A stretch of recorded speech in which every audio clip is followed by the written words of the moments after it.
안녕하십니까. KBS 9시 경남 뉴스입니다. 다음 달 10일에 치러지는 22대 국회의원 선거의 공식 선거운동이 오늘부터 시작됐습니다. 여야의 각 후보들은 유권자의 표심을 잡기 위해 치열한 득표 경쟁에 나섰습니다. 보도에 손원혁 기자입니다. 비가 내리는 궂은 날씨에 막이 오른 22대 총선 공식 선거운동 첫날, 후보자들은 선거운동원들과 함께 출정식과 거리 유세로 빗속에서 유권자를 만났습니다. 경남 지역구 16곳의 주민 대표는 누가 차지할까? 더불어민주당은 정권 심판론을 내세워 경남에서 8석을 노립니다. 김해 갑과 김해 을, 양산 을을 반드시 지켜내고 최소 3석에서 최대 5석을 더하는 것이 목표입니다. 조선산업 살리기, 지방 균형 발전, 부울경 메가시티, 기후위기 대책 등을 다룰 경남에 특화된 선거대책위원회를 꾸렸습니다. 민생 파탄에 대한 책임을 반드시 물어야 된다는 그런 입장을 갖고 있어서 윤석열 정부의 2년 국정 전반에 대한 실정을 우리 중도층에 충분하게 알리려고. 거대 야당의 국정 발목 잡기를 비판하는 국민의힘은 김해 갑과 김해 을, 양산 을까지 탈환해 경남 16석 전체 석권이 목표입니다.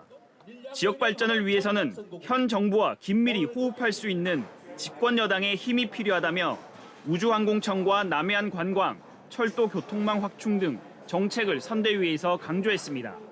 우리 집권 여당으로서 또 경남도지사, 시장, 또 국회의원 원팀이 되어서 이런 문제를 해결할 수 있는 가장 실천력, 뒷받침할 힘이 우리에게 있기 때문에 한 곳에서 후보자를 낸 녹색정의당과 두 곳에서 후보자가 나선 개혁신당도 거대 양당의 무능을 심판하고 대안정당이 되겠다며 표심을 공략했습니다. 유권자의 마음을 움직일 수 있는 선거운동 기간은 다음 달 9일까지. 이번 총선에 투표할 경남의 유권자 수는 277만여 명입니다. KBS 뉴스 손원혁입니다. 22대 총선을 앞두고 경남 지역구 16곳의 후보들과 공약을 살펴보는 열전 현장 순서입니다. 오늘은 경남의 정치 1번지 창원 성산입니다. 조미령 기자의 보도입니다. 야권 단일화 변수에 따라 보수와 진보 정당으로 표심 이동이 잦은 창원 성산. 유권자 20만 9,800여 명의 표심은 이번엔 어디로 향할까? 민선 7기 창원시장을 지낸 더불어민주당 허성무 후보는 윤석열 정부를 심판하고 창원시정을 바로잡을 수 있는 적임자라고 강조합니다. 우리 국가 산다는 세계 1등 경쟁력을 확보해야만 창원이 사람이 모여드는 도시가 될 수가 있습니다. 제조업 세계 1등 경쟁력 도시를 만들기 위해서 허성무 후보는 청년고용 국가산단특별법을 1호 법안으로 재생에너지청 신설, 소상공인 지역경제 활성화를 약속했습니다. 3선에 도전장을 낸 국민의힘 강기윤 후보는 원전산업 복원과 방위산업 부활로 되살아나는 창원 경제에 힘을 불어넣겠다는 각오입니다. 제2국가산업단지에 첨단 바이오 산업, 4차 산업을 유치해서 젊은이들이 머물 수 있는 그런 기업을 유치해서 창원 50년 미래 먹거리를 만드는 데 강기윤 후보는 신속한 재건축 재개발 추진과 제2국가산단 4차 바이오 메디컬 산업 유치, 창원 의대 신설을 약속했습니다. 재선에 도전하는 녹색정의당 여영국 후보는 노동자 서민의 먹고 사는 문제 해결에 집중하겠다고 말합니다. 노동법 밖에 있는 국민들이 너무나 많이 늘어났습니다. 모든 일하는 사람들이 노동기본권이 보장되는 신노동법 반드시 추진해서 불평등을 해소하는 데 집중하도록. 여영국 후보는 신노동법 제정과 정년퇴직 빈자리, 청년 정규직 고용 의무화, 납품단가 연동제 현실화를 약속했습니다. 저마다 시장과 국회의원 경력으로 치열한 3자 대결을 펼치고 있는 창원 성산. 시민사회단체에서 추진하고 있는 야권 단일화 향방도 눈여겨볼 대목입니다. KBS 뉴스 조미령입니다. 오늘 KBS 창원방송 총국과 선거관리위원회가 마련한 22대 총선 창원 의창 후보자 토론회가 열렸습니다. 토론회의 주요 내용을 박기원 기자가 전해드립니다. 지난해 비수도권 인구 감소 1위를 기록한 창원시. 두 후보는 지역 균형 발전에는 공감했지만 해법은 달랐습니다. 부울경 메가시티, 불경특별연합 추진하겠습니다. 정권이 바뀌어도 국가 균형 발전이 국정 운영의 철학으로 유지 가능하도록 지방소멸 방지 특별법 제정하겠습니다. 창원 제2국가산단이 들어설 계획입니다. 따라서 세계 최고의 방산 원자력 특화 산단이 될 수 있도록 저는 창원 제2국가산단 지원 촉진 특별법을 추진하려고 합니다. 창원 간선 급행버스 체계 SBRT를 두고서는 전현직 시장 책임론으로 번졌습니다. 홍남표 시장님 당선되시고 나서요. 10개월간 세부계획 짜시고 500억 예산 태우셔서 원의대로 공사 시작하셨습니다. 우리 창원에 맞은 사업이었는지 거기에 대한 깊은 고민이 없었습니다. 이 사업은 허성무 시정 하에서 사업 계획이 자질 검증에선 재산 형성과 범죄 경력을 두고 날선 공방이 이어졌습니다. 누구나 부러워하는 강남 도곡동에 신고가액 18억 상당의 아파트를 소유하고 계시더라고요. 범죄 경력에 보니까 생각지도 못하게 음주운전으로 벌금형 선고를 받은 적이 있었고요. 두 후보는 창원대를 대전 카이스트처럼 과학기술원으로 전환하는 문제에 모두 찬성 입장을 밝혔지만 창원 제2국가산단 활성화와 창원 지역 의대 신설에 대해서는 후보자와 정당 간 의견이 다르다며 상대 후보를 집중 추궁했습니다. KBS 뉴스 박기원입니다. 경남 유일의 민간 동물원이 지난해 11월 운영난 끝에 결국 문을 닫았는데요. 하지만 폐업한 동물원에는 여전히 10여 마리의 동물이 남아 기약 없이 새 보금자리를 기다리고 있습니다. 김민지 기자의 보도입니다.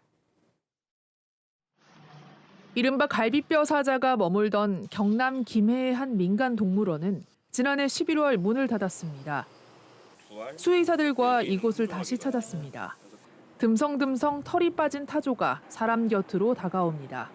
알파카는 털 곳곳이 엉켜 있고 라쿤은 곰팡이 질병에 걸렸습니다. 호랑이 한 마리는 지난 1월 폐사했고 남은 한 마리도 심장 질환을 앓고 있습니다. 이곳에는 10여 마리의 동물들이 남아 있습니다. 당초 청주의 한 동물원에서 남은 동물들을 임시 보호해주기로 했지만 돌연 취소됐습니다. 동물들의 건강 상태가 나빠 이송이 불가능하다는 게 주된 이유였습니다. 심장 근육에 좀 문제가 있어서 이제 치료를 해야 되고 라쿤들이 이제 곰팡이 질병에 감염이 돼서 청주동물원으로 동물 소유권을 이전하는 방법도 무산됐습니다. 폐업한 동물원 대표는 올여름 경북 고령에 들어설 동물원에 동물을 기증할 것이라고 밝혔습니다. 고령으로 벌써 협의를 다 해가지고 고령에서 지금 사회에서 비용도 자기네들이 일부 지급을 했고. 하지만 실제 동물원이 들어설지는 지켜봐야 하는 상태입니다. 일단 사업 계획서를 제출을 해야지 규정에 맞는지 그런 거를 판단할 거 아닙니까, 그죠? 근데 사업 계획서 자체를 아직 제출한 게 없답니다. 기약 없이 새 보금자리가 나타나길 기다리는 동안 동물들의 건강 상태는 계속 나빠지고 있습니다. KBS 뉴스 김민지입니다.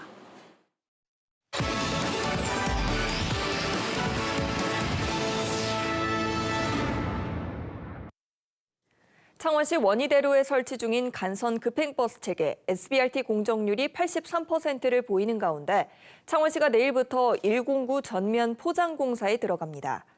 209와 309는 다음 달 5일부터 포장 공사가 진행되며 작업 시간은 공사 구간별 열흘 정도로 예상됩니다. 경남의 주요 공직자 336명의 평균 재산이 8억 4천여만 원으로 집계됐습니다. 공직자윤리위원회 자료에 따르면 박완수 경남지사 19억 5천여만 원, 홍남표 창원시장 25억 3천여만 원을 신고했습니다. 경남의 단체장 가운데는 나동현 양산시장이 70억 8천여만 원을 신고했고 김봉남 의령군의회 의원이 91억 7천여만 원으로 가장 많았습니다. 유인촌 문화체육관광부 장관과 안덕근 산업통상자원부 장관이 오늘 창원 국가산업단지를 찾아 산업단지 문화콘텐츠 지원시설을 방문했습니다. 정부 방문단은 창원 국가산단 복합문화센터에서 문화와 여가, 스포츠 등을 집적시킬 복합타운 조성 방안을 논의했습니다. 이번 방문은 창원 국가산단을 문화와 산업이 어우러진 공간으로 조성하겠다는 윤석열 대통령의 지시에 따른 후속 조치입니다. 2년 전 문을 닫았던 아름다운 가게 창원 용호점이 오늘 다시 문을 열었습니다. 재개장을 기념해 열린 행사에서는 기부 물품 2천여 개를 판매했습니다. 창원 지역 1호 매장으로 2007년 문을 열었던 아름다운 가게 창원 용호점은 최근 2년 동안 재정비를 거쳤습니다.